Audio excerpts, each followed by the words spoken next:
दोस्तों, आप सभी का एक बार फिर से स्वागत है स्वतंत्र Bharat education hub for UPSC and UPPSC aspirants के चैनल पर। तो अभी तक अंग्रेज़ों का आगमन हो चुका है, उनकी विस्तार नीति क्या थी उसके बारे में हम पूरी बात कर चुके हैं। और आज जो है हम 1857 का विद्रोह जो हुआ है उसके बारे में चर्चा करने वाले हैं इस सेशन में।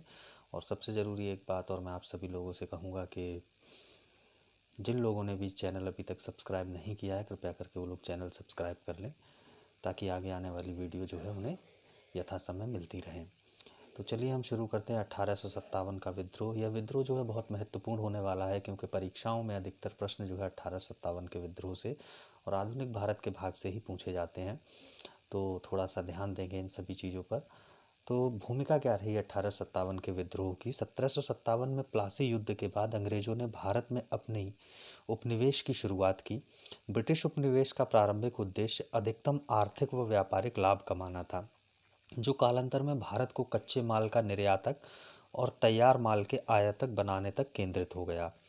वहीं जहां एक तरफ भारत का तेजी से विऔद्योगिकीकरण हुआ तथा भारतीय समुदाय की कृषि पर निर्भरता अब पहले से और अधिक बढ़ गई, दूसरी तरफ भारी भरकम कर, जमींदारों के अत्याचार व अंग्रेजों की भूनीतियों के कारण किसान समुदाय भी निम्नतम स्थिति में पहुंच गया। कच्चे माल के निर्यात को बढ़ावा देने के लिए कृषि के वाणिज्यीकरण पर बल दिया गया, जिसमें नील, कपास, अफीम, चाय, जूट, कॉफी आदि के उत्पादन हेतु कृषकों को मजबूर किया गया। कृषि के वाणिज्यीकरण से खाद्यान्न में कमी आई, जिससे अकाल की बारंबारता बढ़ने लगी। परिणाम स्वरूप देश में अंग्रेजों के विरुद्ध जन आक्रोश बढ़ता गया, जो 1857 में एक व्यापक जन विद्रोह के रूप में भड़क उठा। 1857 के विद्रोह का आरंभ 10 मई 1857 को मेरठ में कंपनी के भारतीय सिपाहियों द्वारा शुरू हुआ, जो धीरे धीरे कानपुर, बरेली, झांसी, दिल्ली, अवध आदि स्थानों तक फैल गया। इसकी शुरुआत एक सैन्य विद्रोह के रूप में हुई, परंतु कालांतर में उसका स्वरूप बदलकर ब्रिटिश सत्ता के विरुद्ध एक जनव्यापी विद्रोह का हो गया। अब 1857 के विद्रोह के प्रमुख क्या कारण थे, तो उसमें राजनीतिक कारण थे, प्रशासनिक कारण थे, धार्मिक कारण थे, आर्थिक कारण थे, सैन्य कारण थे। तो ये सब कारण जो है 1857 के विद्रोह में थे, जिस कारण से विद्रोह प्रारंभ हुआ। तो राजनीतिक कारण क्या थे। 1857 की क्रांति के राजनीतिक कारणों में लॉर्ड वेलेजली की सहायक संधि तथा लॉर्ड डलहौजी की व्यपगत का सिद्धांत जो है प्रमुख था। वेलेजली की सहायक संधि और व्यपगत के सिद्धांत के बारे में इससे पहले की क्लास में बता चुके हैं।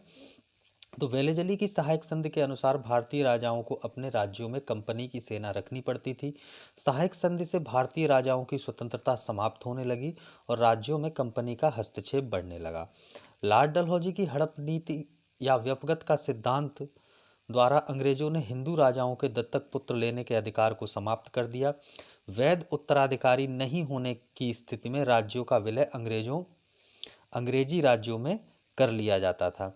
लॉर्ड डलहौजी द्वारा विलय किए गए राज्यों का क्रम जो है सतारा 1848 में किया गया, जैतपुर संबलपुर 1849 में किया गया, बघाट 1850 में किया गया, उदयपुर 1852 में किया गया, झांसी 1853 में किया गया, नागपुर 1854 में किया गया, करौली 1855 में किया गया और अवध जो है 1856 में अवध का विलय किया गया।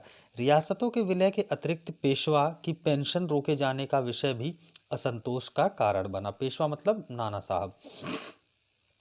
अब जो डलहौजी ने 1855 में करौली को भी अपनी व्यक्तिगत नीति के तहत विलय किया था, किंतु बोर्ड ऑफ कंट्रोल ने मान्यता नहीं दी, फलतः इसे वापस लौटाना पड़ा।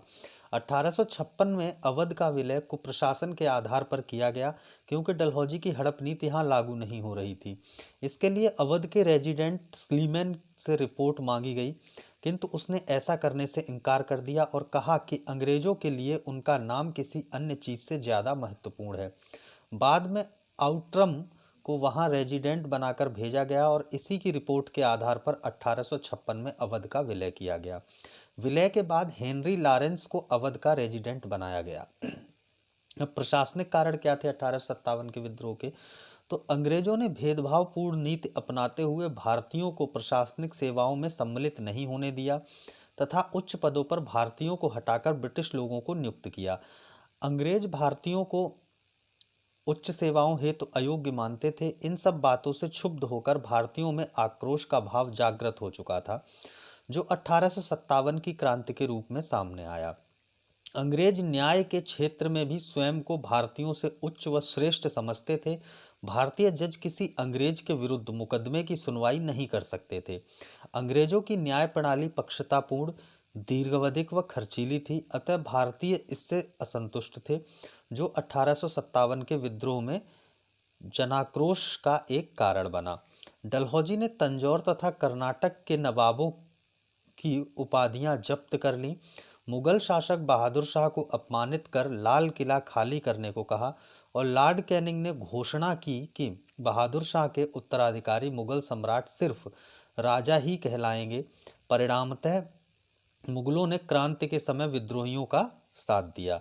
प्रशासन संबंधी कार्यों में योग्यता की जगह धर्म को आधार बनाया गया, जिससे ईसाइयों की धर्मांतरण पद्धति का प्रसार हुआ, जिससे आम जन में विद्रोह की भावना उत्पन्न हुई। 18वीं सदी के उत्तरार्ध में ही अकालों की बारंबारता ने ब्रिटिश प्रशासनिक तंत्र की पोल खोल दी। अब सामाजिक और धार्मिक क्या कारण थे? तो सांस्कृतिक सुधार की नीतियों से पारंपरिक भारतीय संस्कृति को हीन मानकर बदलाव करना, इससे समाज का रूढ़िवादी वर्ग ब्रिटिशों के विरुद्ध खड़ा हो गया। 1850 में आए धार्मिक नियोग्यता अधिनियम द्वारा ईसाई धर्म को ग्रहण करने वाले को पैतृक संपत्ति में अधिकार मिल गया। इससे हिंदू समाज में असंतोष की भावना फैल गई। 1813 के चार्टर्ड एक्ट में ईसाई मिशनरियों के धर्मांतरण कार्यक्रम को प्रोत्साहित किया गया। कालांतर में बेरोजगार विधवाओं, जनजातियों व अनाथों का धर्मांतरण करवाया गया। साथ ही अंग्रेजों की नस्लवादी भेदभाव की नीति ने भी विद्रोह की पृष्ठभूमि को तैयार किया। 1856 में डलहौजी के समय प्रस्तुत विधवा पुनर्विवाह अधिनियम लॉर्ड कैनिंग के शासन में पारित हुआ। इसके पहले भी सती प्रथा, दास प्रथा व नरबलि प्रथा पर लगाई गई रोक के कारण सामाजिक तनाव व्याप्त था। पाश्चात्य शिक्षा ने भारतीय समाज की मूल विशेषताओं को समाप्त कर दिया। परिणामतः परंपरागत शिक्षा समर्थकों ने विद्रोह के समय अंग्रेजों का विरोध किया। आर्थिक कारण क्या थे? तो ब्रिटिश भू राजस्व नीतियों, यथा स्थायी बंदोबस्त, रैयतवाड़ी तथा महलवाड़ी व्यवस्था आदि के द्वारा किसानों का जमकर शोषण किया गया। व्यापारिक कंपनियों ने अपनी समस्त नीतियों के मूल में आर्थिक लाभ को केंद्र में रखा। कंपनी की नीतियों ने पारंपरिक उद्योगों को समाप्त कर दिया। इससे दस्तकारी व हथकरघा उद्योग में संलग्न वर्ग व किसानों की आर्थिक स्थिति अत्यंत शोचनीय हो गई तथा कृषि के वाणिज्यीकरण से खाद्य संकट उत्पन्न हो गया। अब सैन्य कारण क्या थे? सेना में भारतीयों और अंग्रेजी सैनिकों का अनुपात लगभग 5:1 था। सैन्य सेवा में नस्लीय भेदभाव विद्यमान थे और योग्यता के बावजूद भारतीय सैनिक अधिकतम सूबेदार पद तक पहुंच सकते थे और साथ ही उनके साथ बुरा बर्ताव किया जाता था। लॉर्ड कैनिंग के समय 1856 में सामान्य सेवा भर्ती अधिनियम पारित किया गया, जिसके द्वारा किसी भी समय किसी भी स्थान पर समुद्र पार भी सैनिकों को जाना अंग्रेजी आदेश पर निर्भर हो गया। यह भारतीयों के सामाजिक धार्मिक मान्यताओं के खिलाफ था। अब 1854 में डाकघर अधिनियम लाया गया, जिसके द्वारा अब सैनिकों को भी पत्र पर स्टैंप लगाना अनिवार्य हो गया। यह सैनिकों के विशेषाधिकारों का हनन जैसा था। अब 1857 के विद्रोह के दमन के बाद ब्रिटिश सरकार ने भारतीय फौज के नव गठन के लिए पील आयोग का गठन किया, जिसने सेना के रेजिमेंटों को जाति, समुदाय और धर्म के आधार पर विभाजित किया था। अब तत्कालिक क्या कारण थे 1857 के विद्रोह के? तो दिसंबर 1856 में सरकार ने पुराने लोहे वाली बंदूक यानी ब्राउन बेस के स्थान पर न्यू इनफील्ड राइफल के प्रयोग का निश्चय किया। इसमें लगने वाले कारतूस के ऊपरी भाग को दांत से खोलना पड़ता था। बंगाल सेना में यह बात फैल गई कि कारतूस की खोल में गाय और सूअर की चर्बी का प्रयोग किया जाता है, अतः इससे हिंदू और मुस्लिम सैनिकों को लगा कि चर्बीदार कारतूस का प्रयोग करके उनका धर्म नष्ट हो जाएगा। अधिकारियों ने इस अफवाह की जांच किए बिना तुरंत इसका खंडन कर दिया। कालांतर में यह बात सही साबित हुई कि गाय और सूअर की चर्बी वास्तव में बलूच शस्त्रागार में प्रयोग की जाती थी।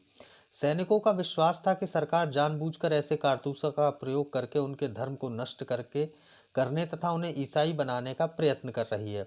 अतः सैनिकों ने क्षुब्ध होकर अंग्रेजों के विरुद्ध विद्रोह कर दिया। अब 1857 के विद्रोह का प्रारंभ कैसे हुआ?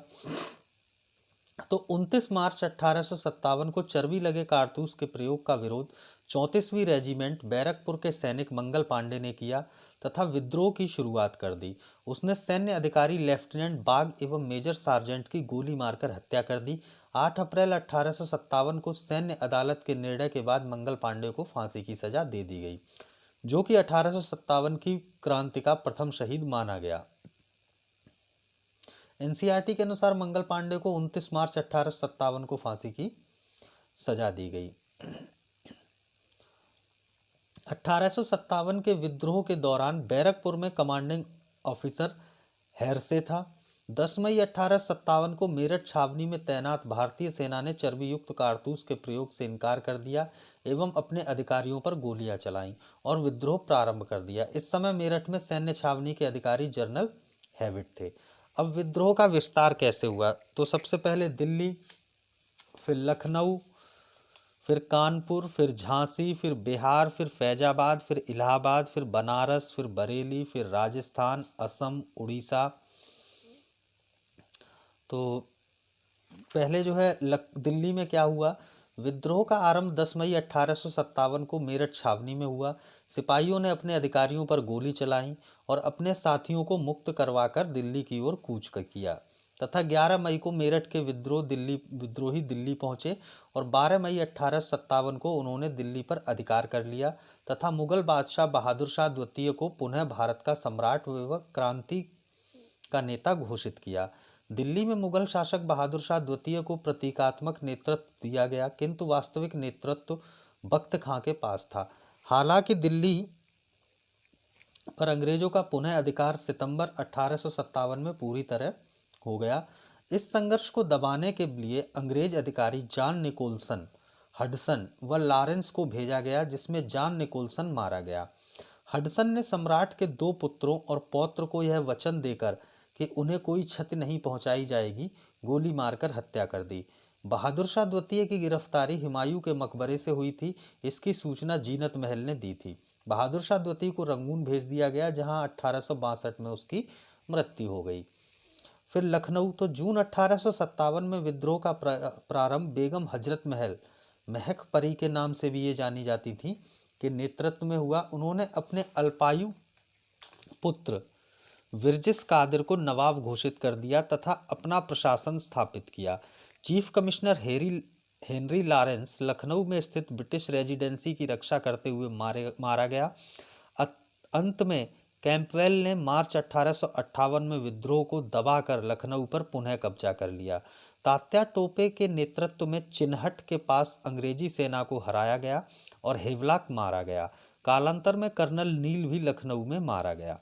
अब कानपुर, तो 5 जून 1857 को कानपुर अंग्रेजों के हाथ से निकल गया।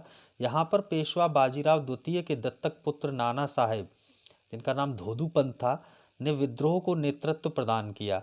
इसमें उनकी सहायता तात्या टोपे ने की, जिनका असली नाम रामचंद्र पांडुरंग था। दिसंबर 1857 में कैंपबेल ने कानपुर पर फिर से अधिकार कर लिया। नाना साहब अंत में नेपाल चले गए। अब झांसी, तो झांसी में जून 1857 में रानी लक्ष्मीबाई, इनका जन्म वाराणसी में हुआ और मृत्यु ग्वालियर में। तो लक्ष्मीबाई के नेतृत्व में विद्रोह प्रारंभ हुआ। झांसी में ह्यूरोज की सेना से पराजित होकर वे ग्वालियर पहुंची। तात्या टोपे झांसी की रानी से जाकर मिले थे। झांसी की रानी सैनिक वेशभूषा में लड़ती हुई दुर्ग की दीवार के पास वीरगति को प्राप्त हुई। तात्या टोपे ने अंग्रेजों को सर्वाधिक परेशान किया और सिंधिया की अस्वीकृति के बावजूद ग्वालियर की सेना व जनता का उन्हें सहयोग मिला। अपने गुरिल्ला युद्धों द्वारा उन्होंने विद्रोह को एक नया आयाम दिया, किंतु बाद में उनके विश्वासघाती मित्र मानसिंह ने उन्हें गिरफ्तार करवा दिया और 1859 में ग्वालियर में उन्हें फांसी दे दी गई। अब बिहार, तो जगदीशपुर में विद्रोह कुंवर सिंह ने किया। कुंवर सिंह की मृत्यु के बाद विद्रोह का नेतृत्व इनके भाई अमर सिंह ने किया। अंत में विलियम टेलर एवं विसेंट आयर ने यहाँ विद्रोह को दबा दिया। अब फैजाबाद, तो फैजाबाद में विद्रोह का नेतृत्व अहमदुल्लाह ने किया। कैंपबेल ने यहाँ के विद्रोह को दबाया। इलाहाबाद, तो इलाहाबाद में जून के प्रारंभ में विद्रोह हुआ, जिसका कमान मौलवी लियाकत अली ने संभाली। अंत में जनरल नील ने यहाँ के विद्रोह को दबा दिया। विद्रोह के दौरान तत्कालीन गवर्नर जनरल लॉर्ड कैनिंग ने इलाहाबाद को आपातकालीन मुख्यालय बनाया था। बनारस में जो है सामान्य जनता का विद्रोह था। कर्नल नील द्वारा यहाँ दमन किया गया। यहाँ बच्चों व स्त्रियों को भी मृत्युदंड दे दिया गया। बरेली में खान बहादुर खान ने विद्रोहियों का नेतृत्व किया और अपने आप को नवाब घोषित किया। कैंपबेल ने यहाँ के विद्रोह को भी दबा दिया और खान बहादुर खान को फांसी की सजा दी गई। राजस्थान में कोटा ब्रिटिश विरोधियों का प्रमुख केंद्र था। यहाँ जयदयाल और हरदयाल ने विद्रोह को नेतृत्व प्रदान किया।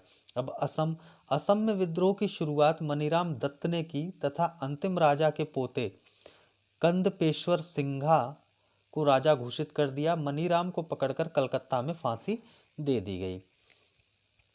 अब उड़ीसा में संबलपुर के राजकुमार सुरेंद्र साई विद्रोहियों के नेता बने। 1862 में सुरेंद्र ने आत्मसमर्पण कर दिया। इन्हें देश से निकाला दिया गया। अब जो है 1857 का विद्रोह एक नज़र में देखते हैं। तो पहले देखेंगे प्रमुख केंद्र, फिर किसने वहाँ नेतृत्व किया और उसका दमन किसने किया। तो दिल्ली में बहादुर शाह जफर और बख्त खां इसके नेतृत्वकर्ता थे और यहाँ दमन जो है जॉन निकोलसन और हडसन ने किया। लखनऊ में जो है विद्रोह की नेतृत्वकर्ता बेगम हजरत महल थी और यहाँ पर दमनकर्ता जो है हेनरी लॉरेंस और कैंपबेल ने थे। कानपुर में जो है विद्रोह के नेतृत्वकर्ता नाना साहब और तात्या टोपे थे और कानपुर में दमनकर्ता जो विद्रोह को दमन किया है वो कैंपबेल ने किया है। झांसी ग्वालियर में विद्रोह के नेतृत्वकर्ता रानी लक्ष्मीबाई और तात्या टोपे थे और यहाँ पर विद्रोह के दमनकर्ता जो हैं जनरल यूरोज हैं। जगदीशपुर यानी बिहार में विद्रोह के नेतृत्वकर्ता कुंवर सिंह और अमर सिंह थे और यहाँ पर विद्रोह का जो है दमन मेजर विलियम टेलर और वेसेंट आयर ने किया है। फैजाबाद में विद्रोह के नेतृत्वकर्ता मौलवी अहमदुल्ला थे और यहाँ पर दमन जो है कैंपबेल ने किया है। इलाहाबाद और बनारस में जो है विद्रोह के नेतृत्वकर्ता लियाकत अली थे और यहाँ पर दमन जो है कर्नल नील ने किया है। बरेली में जो है खान बहादुर खान नेतृत्वकर्ता थे विद्रोह के और ये बरेली में दमन जो है कैंपबेल ने किया है। अच्छा, तो फैजाबाद के मौलवी अहमदुल्ला ने अंग्रेजों के विरुद्ध फतवा जारी किया और जिहाद का नारा दिया। अंग्रेजों ने इनके ऊपर 50,000 रुपये का इनाम घोषित किया था। मौलवी अहमदुल्ला मूलतः मद्रास के रहने वाले थे। विद्रोह के समय एक झंडा गीत की रचना हुई जिसे अजीमुल्ला ने लिखा था। लंदन टाइम्स के पत्रकार माइकल रसेल ने इस विद्रोह का सजीव वर्णन किया।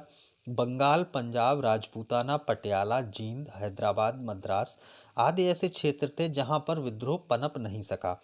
यहाँ के शासक व जमींदार वर्ग ने विद्रोह को कुचलने में ब्रिटिशों की सहायता भी की। 1857 के विद्रोह में अवध में इस तरह जनता ने भाग लिया कि यह स्वतंत्रता संग्राम जैसा जो है प्रतीत होने लगा। अब सती चौरा घाट की घटना क्या थी? तो कानपुर में नाना साहब ने सती चौरा के पास अंग्रेजों को सुरक्षित निकल जाने का आश्वासन दिया, किंतु उन्हें धोखे से मारकर, जिसमें महिलाएं भी शामिल थीं, अपने नाम पर कलंक लगा लिया। बाद में नाना साहब ने अपने आप को बादशाह का पेशवा घोषित कर दिया। विद्रोह के दौरान कई महत्वपूर्ण नेताओं को वीरगति मिली, किंतु नाना साहब व बेगम हजरत महल नेपाल चले गए। अब साहब ये जो 1857 का विद्रोह हुआ है, इसकी असफलता के क्या कारण रहे? तो कुछ महत्वपूर्ण वर्गों जैसे जमींदारों व शिक्षित लोगों के साथ न मिलना, विद्रोहियों का संगठनिक आधार मजबूत नहीं था। भले ही कुछ महत्वपूर्ण नेता आपस में मिले किंतु किसी ठोस योजना पर अमल न कर सके। सैनिकों ने भी संपूर्णता में विद्रोह नहीं किया। यदि बंगाल के सैनिक विद्रोही थे तो पंजाब, गोरखा व मद्रास के सैनिक जो है विद्रोह का दमन कर रहे थे। अंग्रेजों के अनुसार विद्रोहियों को हार का सबसे बड़ा कारण उनमें योग्य नेतृत्व का न होना था। जॉन लॉरेंस तो यह कहता है कि यदि विद्रोहियों में कोई एक भी योग्य नेता होता तो हम सदा के लिए हार जाते। संगठन, अनुशासन, सामूहिक योजना, केंद्रीय नेतृत्व का अभाव, नेताओं की गुटबंदी व आधुनिक हथियार की कमी को समग्र रूप से असफलता का कारक माना जा सकता है। अब विद्रोह का महत्व क्या रहा? तो 1857 के विद्रोह की विफलता ने भारतीयों को यह आभास कराया कि विद्रोह में मात्र सैन्य बल के प्रयोग से सफलता नहीं पाई जा सकती, बल्कि सभी वर्गों का सहयोग, समर्थन और राष्ट्रीय भावना भी आवश्यक है। इस विद्रोह ने भारतीयों में विदेशी सत्ता के विरुद्ध एकता व राष्ट्रीय भक्ति के बीज पैदा किए। विद्रोह के बाद भारत सरकार के ढांचे और नीतियों में महत्वपूर्ण परिवर्तन किए गए। भारतीयों को धीरे धीरे अपने देश के शासन में भाग लेने का अवसर मिलने लगा। अब विद्रोह का परिणाम क्या रहा?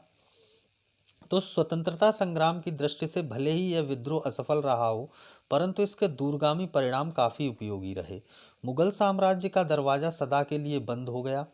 ब्रिटिश क्राउन ने कंपनी के भारत पर शासन करने के सभी अधिकार वापस ले लिए। 1 नवंबर 1858 में इलाहाबाद में आयोजित दरबार में लॉर्ड कैनिंग ने महारानी विक्टोरिया की उद्घोषणा को पढ़ा। उद्घोषणा में भारत में कंपनी का शासन समाप्त कर भारत का शासन सीधे क्राउन के अधीन कर दिया गया। इस अधिनियम के द्वारा भारत राज्य सचिव के पद का प्रावधान किया गया तथा उसकी सहायता के लिए 15 सदस्यीय इंडिया काउंसिल की स्थापना की गई। इन सदस्यों में 8 की नियुक्ति ब्रिटिश सरकार द्वारा तथा 7 की नियुक्ति कोर्ट ऑफ डायरेक्टर्स द्वारा किया जाना सुनिश्चित किया गया। भारत सचिव ब्रिटिश कैबिनेट का सदस्य होता था और इस प्रकार संसद के प्रति उत्तरदायी होता था। 1858 के अधिनियम के तहत भारत के गवर्नर जनरल को वायसराय कहा जाने लगा। इस तरह लॉर्ड कैनिंग भारत के प्रथम वायसराय बने। ब्रिटिश के साम्राज्य विस्तार पर रोक, धार्मिक मामलों में हस्तक्षेप, सबके लिए एक समान कानूनी सुरक्षा उपलब्ध कराना, भारतीयों के प्राचीन अधिकारों की रक्षा व रीति रिवाजों के प्रति सम्मान के वादे भारत सरकार अधिनियम 1858 के तहत किए गए। अंग्रेजों की सेना का पुनर्गठन किया गया ताकि भविष्य में ऐसी घटनाओं से बचा जा सके। अब भारतीय सैनिकों की संख्या में वृद्धि की गई। तोपखाना पूर्णतः यूरोपीय सैनिकों के हाथ में सौंप दिया गया। विद्रोह के पूर्व बंगाल व अवध के सैनिकों की संख्या सर्वाधिक थी, परंतु अब सिखों व गोरखों की संख्या में काफी बढ़ोतरी कर दी गई। अब 1857 के विद्रोह के बारे में इतिहासकारों के मत क्या है? तो यह धर्मांधों का ईसाइयों के विरुद्ध एक धर्मयुद्ध था। ये LER रीज कहते हैं। यह राष्ट्रीय विद्रोह था, न कि सिपाही विद्रोह। ये बेंजामिन डिजरेली ने कहा है। 1857 का विद्रोह न तो प्रथम था, न ही राष्ट्रीय था और न ही स्वतंत्रता संग्राम था। यह RC मजूमदार कहते हैं। यह पूर्णतः देशभक्ति रहित और स्वार्थी सिपाही विद्रोह था। ये सीले कहते हैं। यह सिपाही विद्रोह के अतिरिक्त कुछ नहीं था। ये जॉन लॉरेंस कहते हैं। यह सभ्यता एवं बर्बरता का संघर्ष था। ये TR होम्स कहते हैं। यह विद्रोह राष्ट्रीय स्वतंत्रता के लिए लड़ा गया सुनियोजित स्वतंत्रता संग्राम था। ये VD सावरकर कहते हैं। यह अंग्रेजों के विरुद्ध हिंदू व मुसलमानों का षड्यंत्र था। ये चीज जो है जेम्स आउटरम व W टेलर कहते हैं। अब 1857 के विद्रोह से संबंधित प्रमुख पुस्तकें और उनके लेखक। तो the Indian war of independence 1857 ये VD सावरकर की है। द पीजेंट एंड द राज ये एरिक थॉमस स्टोक्स की है। 1857 द ग्रेट रिवॉल्ट ये अशोक मेहता की है। द सिपाही म्यूटिनी एंड रिवॉल्ट ऑफ 1857 ये RC मजूमदार की है। Civil rebellion in Indian mutinies 1857 to 1859 ये शशिभूषण चौधरी की है। The history of the sipahi war in India ये जॉन विलियम काय की है। The first Indian war of independence 1857 to 1859 ये कार्ल मार्क्स और फेडरिक एंजल्स की है। The causes of the Indian revolt 1858 ये सर सैयद अहमद खां की है। द सिपाही mutiny of 1857 A social analysis ये HP चट्टोपाध्याय की है। 1857 ये SS सेन की है। तो ये तो था जो है 1857 का विद्रोह। अब जो है इसके बाद आएगा जो आंदोलन हुए हैं स्वतंत्रता को लेकर, छोटे छोटे जो और जो विद्रोह कही जनजातीय जो विद्रोह हुए हैं तो उनके बारे में देखेंगे। और वो सब जो है अगले सेशन में प्रारंभ किया जाएगा। एक सेकंड इसमें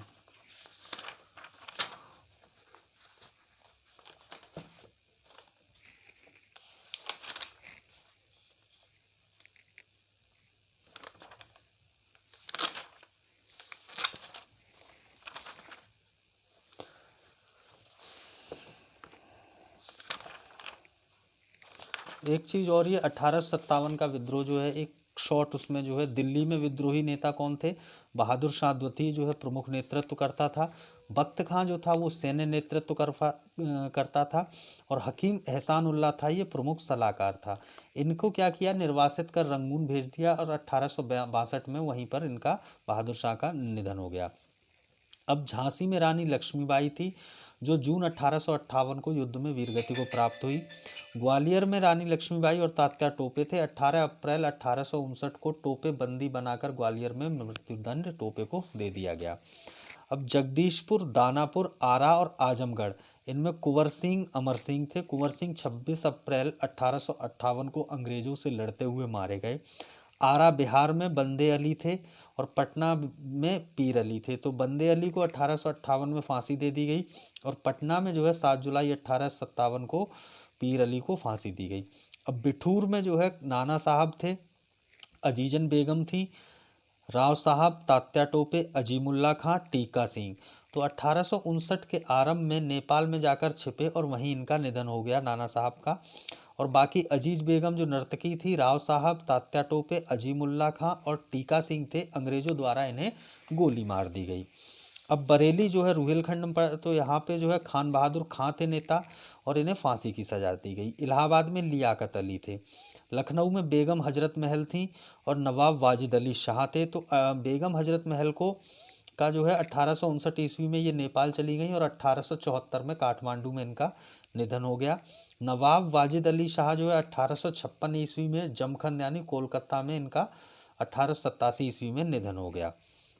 अब फैजाबाद या शाहजहांपुर में मौलवी अहमदुल्ला थे। तो अंग्रेजों द्वारा 50,000 रुपए का इनाम रखा गया। पोवाई के राजा की सूचना पर 1858 ईस्वी में एक हमले में ये मारे गए। फतेहपुर में अजीमुल्ला थे, इन्हें फांसी की सजा दी गई। सैदपुर मुजफ्फरनगर यानी उत्तर प्रदेश में भगवान सिंह जाट। मुरादाबाद में नेतृत्वकर्ता अब्दुल अली खान। बिजनौर में मोहम्मद खान। सुल्तानपुर में शहीद हसन।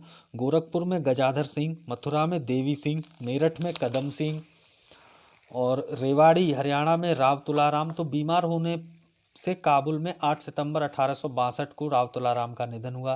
कासनगांव हरियाणा में अलबेल सिंह जियाराम। तो 1858 ईस्वी में दोनों को फांसी हुई। झज्जर में जो है नवाब अब्दुल रहमान खान। तो 1857 ईस्वी में दिल्ली कोतवाली में फांसी दी गई। अब संबलपुर ओडिशा में जो है सुरेंद्र शाही उज्जवल शाही। तो 1862 ईस्वी को आत्मसमर्पण व देश से निष्कासन कर दिया गया इनका।